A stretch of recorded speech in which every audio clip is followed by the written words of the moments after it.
مجھے تو مجھ سے ڈر لگ رہا ہے. تم نے جو فراڈ کیا ہے،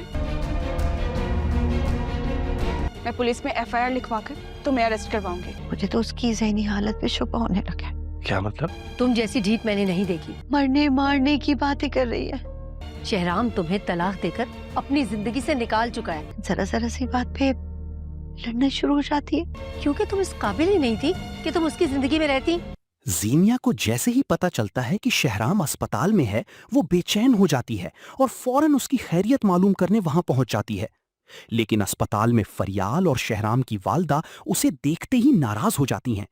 فریال غصے میں زینیا سے کہتی ہے تم فوراً یہاں سے چلی جاؤ ورنہ مجھے سخت قدم اٹھانا پڑے گا. شہرام کی والدہ بھی اسے صاف لفظوں میں کہہ دیتی ہیں اب شہرام کا تم سے کوئی تعلق نہیں رہا. جو کچھ ہوا اس کے بعد بہتر یہی ہے کہ تم اس کی زندگی سے دور رہو. یہ سب باتیں زینیا کے دل پر گہرا اثر ڈالتی ہیں. وہ خود کو تنہا اور بے بس محسوس کرنے لگتی ہے.